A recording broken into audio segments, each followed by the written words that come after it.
guys, good morning. Dito tayo sa ating hometown sa Malolos. Kitang kita, walang kadaya-daya. Nakasasakyan tayo, hindi tayo nakabisikleta. May pinayos lang tayo rito sa ating sasakyan. Medyo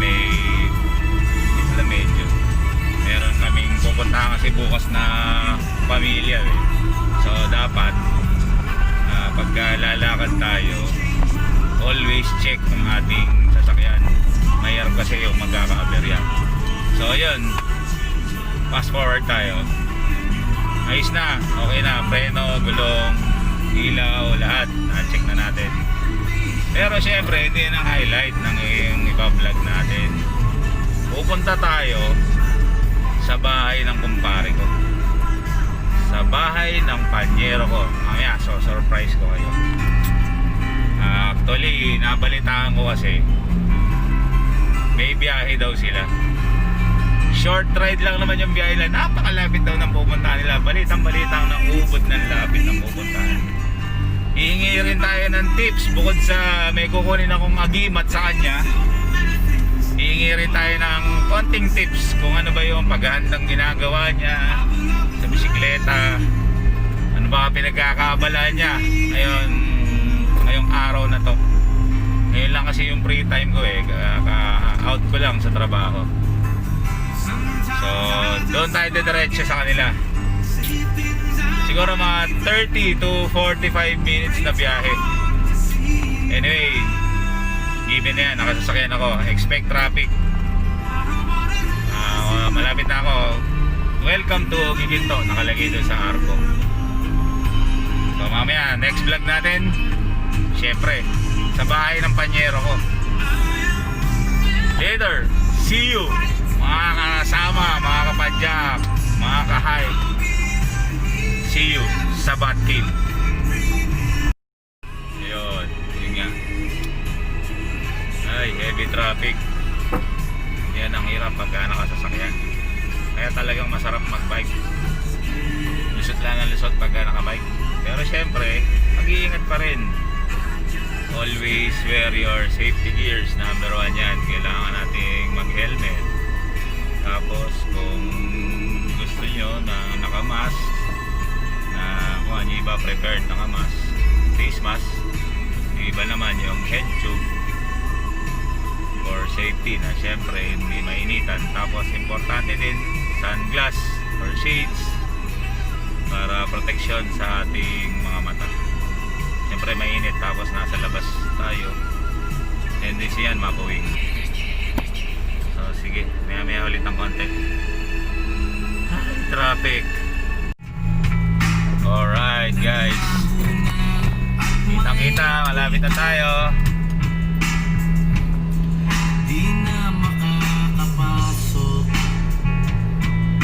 Let's play some cool music. Alam ko na may tama ang mali. Alam ko na may sukay, may sukli. Pero lang isa katulad mo, iniwanan na marigit. Alright, gamo nasa iyo'y nagkalapit. Akala ko'y langit, bakit ang init? Ano lang nagkaabala dahil sa pagtitiwala. Akala ko'y langit, bakit ang init? Alright mga guys, eto na tayo. May umaga naman pagtapos ng gabi.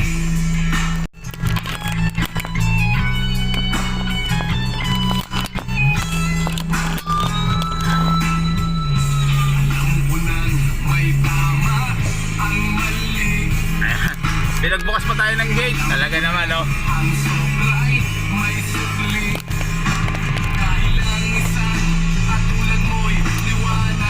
Kitang-kita. Walang sapin sa paa. Eh, usap muna kami. Alright. ito yung gagamiting bisikleta. Mamayang alas 4 yata o alas 5 ng hapon. So, check natin. Mukhang kumpleto na eh. Mababa yata lang dito. Saan ba pumunta pare? Ano ba biyahe nyo? Oh, short ride lang yung pupuntahan pala eh. Legazpi, Albay yung pupuntahan. Okay, check mo. Like check tayo ha. Ang setup ni Batman. Okay. So titignan natin ano nga ba ang setup ng isang bisikleta ng magso-short ride. Maigsi lang ang biyahe nito eh. So bag. Meron tayong stem bag. Ayan, Sarap ayan, ayan. mag-bike stem bag. Ayan. Ayan. Tapos top tube. Dito nakalagay ang aking mga cellphone, mga ibang mga importanteng gamit. Water resistant siya. Ang frame bag. Tapos kailangan may saddle bag tayo. Nandiyan ang ating mga inner tube.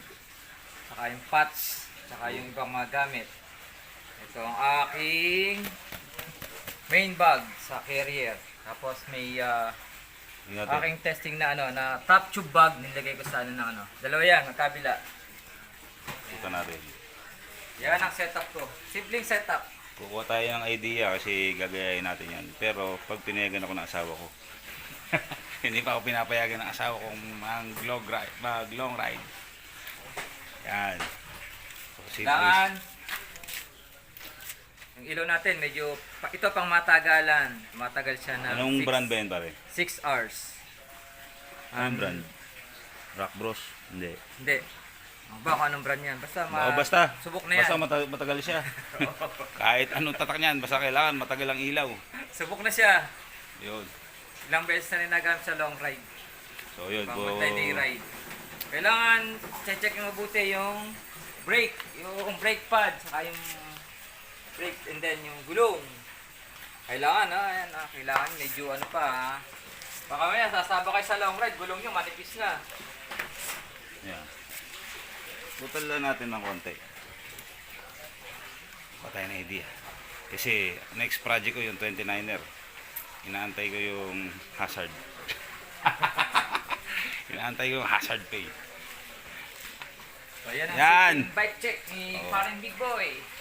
Simpleng-simple lang po ang ginawa nating idea. Pero syempre, big time na to eh. Medyo matatag na sa biyahe ito. Ayun. Next ride natin. Tingnan natin kung kakayanin ko. Medyo nag-iisip ako ng 150 kilometers muna. Testing muna yun. Maghapon na ride. Post muna tayo. Okay mga tropa pips. Nagkabigayan na ng gamot ng mga pinagbabawal na gamit. Yan. Isusuot natin yan sa susunod kong ride. Sa day off ko. Meron akong tube mask. Sarap magbike. Meron din siya. Meron akong t-shirt. Pero sa anak ko. Kasi Meron ka na. meron na akong t-shirt. Sa anak ko, nagbabike din siya eh. Yun nga, kaya nga isa yan sa dahilan kung bakit bira akong magbike. Nagsasalitan kami sa bike. Siyempre, wala nang introduction kasi suit ko na ang long sleeve. Okay. So, tatapusin natin yung vlog. Pero siyempre, pare, ano ba yung matandang kasabihan? Uy, si Batman! Si Batman, may short ride sila sa Albay. short Bicol. ride lang yun ha. So, siya nga pala, huwag natin kalilimutan ang matandang kasabihan na Ang mag-comment, mag-like at mag-subscribe ay suswertehin. ang di mag-skip ng ads. Ay mas lalong suswertehin. Uy! Alright, bye-bye.